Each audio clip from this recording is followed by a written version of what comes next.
ಅಡಿಯೇನ್ ರಾಮಾನುಜದಾಸನ್.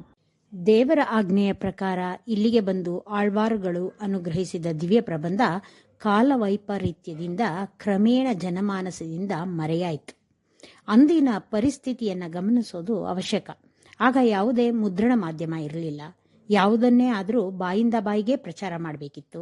ಒಂದು ಕಡೆಯಿಂದ ಇನ್ನೊಂದು ಕಡೆಗೆ ಹೋಗಿ ಪ್ರಚಾರ ಮಾಡೋದು ಕೂಡ ಕಷ್ಟನೇ ಇತ್ತು. ಯಾಕೆಂದರೆ ಪ್ರಯಾಣಕ್ಕೆ ಯಾವುದೇ ವಾಹನ ಸೌಕರ್ಯ ಇರಲಿಲ್ಲ. ನಡ್ಕೊಂಡೇ ಹೋಗಬೇಕಾಗಿತ್ತು. ಕಾಡು, ಬೆಟ್ಟ, ನದಿ ಯಾವುದನ್ನಾದರೂ ದಾಟ್ಕೊಂಡೇ ಹೋಗಬೇಕಿತ್ತು. ಇಷ್ಟು ಕಷ್ಟದಲ್ಲೂ ದಿವ್ಯ ಪ್ರಬಂಧಗಳು ದೇಶದಲ್ಲೆಲ್ಲ ವ್ಯಾಪಿಸಿತ್ತು. ಆದರೆ ಕ್ರಮೇಣ ಅದು ಮರೆಯಾಗಿ ಬಿಡ್ತು.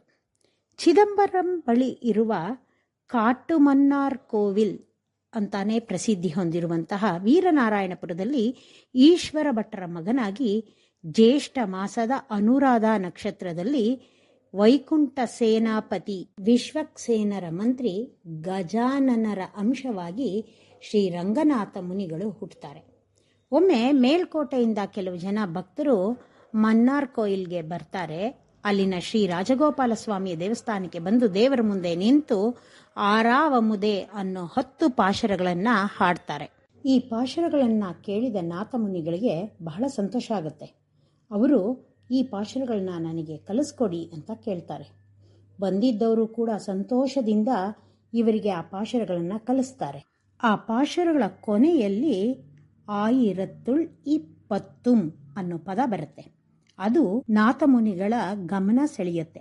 ನಾಥಮುನಿಗಳು ಅವರನ್ನ ಕೇಳ್ತಾರೆ, ಆಯಿರತ್ತುಳ್ ಇಪ್ಪತ್ತುಂ ಅಂತಿದ್ದ ಮೇಲೆ ಇನ್ನು 1000 ಪಾಶರ ಇದೆ ಅಂತಾಯ್ತು, ಅಲ್ಲಿಗೆ ಇನ್ನೂ 990 ಪಾಶರಗಳು ಇರಬೇಕಲ್ವಾ, ಅದನ್ನು ದಯವಿಟ್ಟು ಕಲಿಸಿ ಅಂತ ಕೇಳ್ತಾರೆ.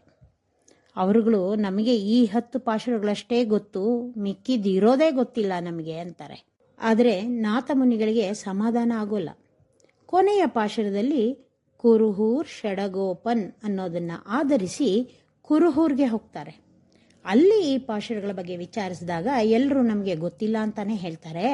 ಆದರೆ ಅವರಿಗೆ ಮಧುರಕವಿ ಆಳ್ವಾರರ ವಂಶಸ್ಥರು ಪರಾಂಕುಶ ಮುನಿ ಅನ್ನೋರಿದ್ದಾರೆ, ಅವರನ್ನ ಕೇಳಿದ್ರೆ ಏನಾದರೂ ಉಪಯೋಗ ಆಗಬಹುದು ಅಂತ ತಿಳಿದು ಬರುತ್ತೆ. ಪರಾಂಕುಶ ಮುನಿಯವರನ್ನ ಭೇಟಿ ಮಾಡಿದಾಗ ಅವರು ನಮ್ಮಾಳ್ವಾರ್ ಅನ್ನೋ ಆಳ್ವಾರು ರಚಿಸಿದ ತಿರುವಾಯ್ಮೊಳಿ ಅನ್ನೋ 1000 ಪಾಶರಗಳಿದ್ದು ಅದನ್ನ ಮಧುರಕವಿಯವರು ಹಾಡ್ತಿದ್ರು. ಆದರೆ ಈಗ ಅದು ನಮಗೆ ಗೊತ್ತಿಲ್ಲ. ಆದರೆ ಮಧುರಕವಿಯವರು ಬರೆದಿರೋ 11 ಪಾಶುರಗಳ ಕಣ್ಣಿನುಣ್ ಶಿರುತ್ತಾಂಬು ಅನ್ನೋದು ತಮ್ಮ ಬಳಿ ಇದೆ. ಅದನ್ನ 12,000 ಸರಿ ಜಪಿಸಿದ್ರೆ ನಮ್ಮಾಳ್ವಾರು ಬೇಡಿದ್ದನ್ನ ಅನುಗ್ರಹಿಸ್ತಾರೆ ಅಂತ ಮಧುರಕವಿಯವರು ಹೇಳ್ತಾ ಇದ್ರು ಅಂತ ಹೇಳ್ತಾರೆ.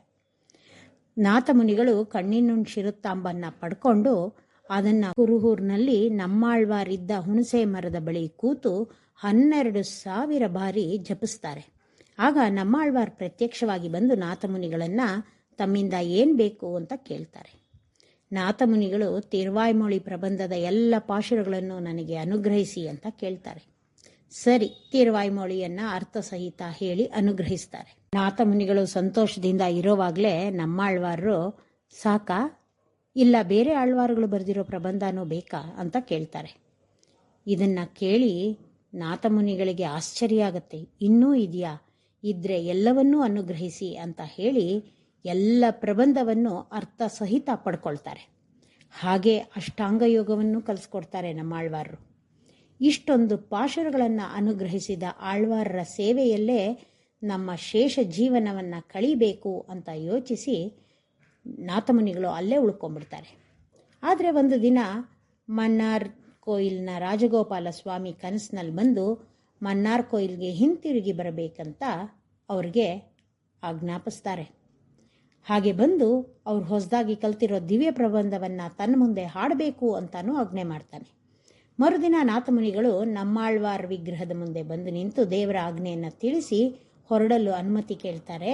ಆಗ ನಮ್ಮಾಳ್ವಾರ್ ಇವರಿಗೆ ಹೋಗಲು ಅನುಮತಿಸಿ ದಿವ್ಯ ಪ್ರಬಂಧವನ್ನ ಶಿಷ್ಯರಿಗೆ ಕಲಿಸಿ ಪ್ರಚಾರ ಮಾಡೋ ಹಾಗೆ ಹೇಳ್ತಾರೆ.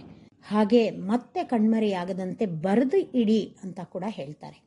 ನಾಥಮುನಿಗಳು ಮನ್ನಾರ್ ಕೋಯಿಲ್ಗೆ ಬಂದು ದೇವರ ಮುಂದೆ ದಿವ್ಯ ಪ್ರಬಂಧವನ್ನ ರಾಗ ಹಾಕಿ ದೇವಗಾನವಾಗಿ ಹಾಡ್ತಾರೆ. ಹಾಗೆ ಹಾಡಿದ್ದು ಇಶೈಪ ಎಂದು, ಮಿಕ್ಕಿದ್ದು ಇಯರ್ಪ ಅಂತಾನೂ ಅನ್ನಿಸ್ಕೊಳತ್ತೆ. ಗಂಗೈಕೊಂಡ ಅನ್ನೋ ಚೋಳ ರಾಜ ನಾಥಮುನಿಗಳನ್ನ ಆಸ್ಥಾನಕ್ಕೆ ಕರೆದು ಗೌರವಿಸ್ತಾನೆ. ದೇವಗಾನದ ಗಂಧವೇ ಅರಿಯದ ರಾಜ ಅದರ ಬಗ್ಗೆ ಮುನಿಗಳಲ್ಲಿ ವಿಚಾರಿಸ್ತಾನೆ. ಆಗ ನಾಥಮುನಿಗಳು ದೇವಗಾನದಲ್ಲಿ ಪರಿಣತಿ ಪಡೆದಿದ್ದ ಒಬ್ಬ ನರ್ತಕಿಯನ್ನು ಕರೆಸಿ ಅವಳಿಂದ ದೇವಗಾನವನ್ನು ಹಾಡಿಸ್ತಾರೆ. ಹಾಗೆ ಹಾಡೋದಕ್ಕೆ ಮೊದಲು ಒಂದು ಕಲ್ಲಿನ ಕಂಬದ ಮೇಲೆ ಒಂದು ಲೋಹದ ಬಿಲ್ಲೆನ ಇರಿಸ್ತಾರೆ. ಅವಳು ಹಾಡ್ತಾ ಇರೋ ಹಾಗೆ ಕಲ್ಲು ಕರಗಿ ಆ ಲೋಹದ ಬಿಲ್ಲೆ ಕೆಳಗೆ ಹೋಗುತ್ತೆ. ಹಾಡು ನಿಂತ ಮೇಲೆ ಕಲ್ಲು ಮತ್ತೆ ಗಟ್ಟಿಯಾಗಿ ಲೋಹದ ಬಿಲ್ಲೆ ತೆಗೆಯೋದಿಕ್ಕೆ ಆಗೋದಿಲ್ಲ. ಆಗ ಮತ್ತೆ ಹಾಡೋದಿಕ್ಕೆ ಹೇಳ್ತಾರೆ. ಆಕೆ ಮತ್ತೆ ಹಾಡಿದಾಗ ಕಲ್ಲು ಕರಗಿ ಆ ಲೋಹದ ಬಿಲ್ಲೆನ ತೆಗೆಯೋದಕ್ಕೆ ಸಾಧ್ಯ ಆಗುತ್ತೆ. ರಾಜನಿಗೆ ದೇವಗಾನಕ್ಕೆ ಕಲ್ಲನ್ನು ಕರಗಿಸೋ ಶಕ್ತಿ ಇದೆ ಅನ್ನೋದನ್ನು ಪ್ರಾಯೋಗಿಕವಾಗಿ ತಿಳಿಸ್ಕೊಡ್ತಾರೆ.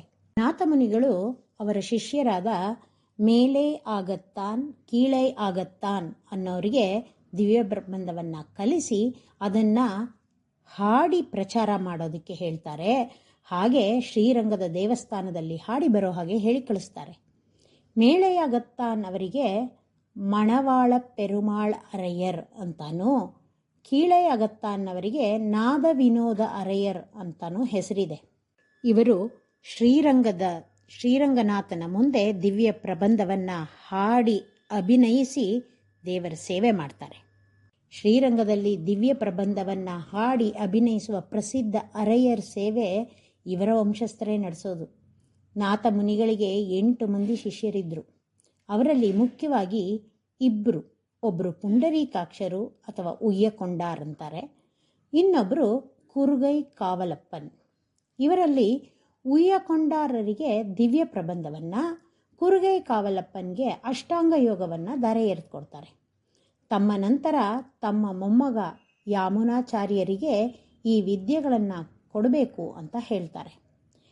ಹಾಗೆ ತಮ್ಮ ಮಗ ಈಶ್ವರ ಮುನಿಗಳಿಗೂ ಕೂಡ ನಿನಗೆ ಮುಂದೆ ಹುಟ್ಟುವ ಮಗನಿಗೆ ಯಮುನೈ ತುರೈವನೈ ಎಂದು ಹೆಸರಿಡಬೇಕು ಅಂತಾನು ಹೇಳ್ತಾರೆ. ಸೀತಾ ಹನುಮತ್ ಸಮೇತನಾದ ಶ್ರೀರಾಮಚಂದ್ರ ನನ್ನನ್ನು ಕರೀತಾ ಇದ್ದಾನೆ ಅಂತ ಹೇಳಿ ದೇವರನ್ನ ಹುಡುಕೊಂಡು ಹೋಗೋ ರೀತಿಯಲ್ಲಿ ನಡ್ಕೊಂಡು ಹೋಗ್ತಾ ಹೋಗ್ತಾ ಹಾಗೆ ಪರಮಪದವನ್ನು ಸೇರಿಬಿಡ್ತಾರೆ.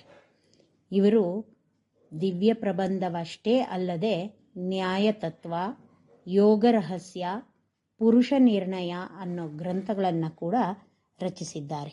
ಶ್ರೀಮತೆ ರಾಮಾನುಜಾಯ ನಮಃ.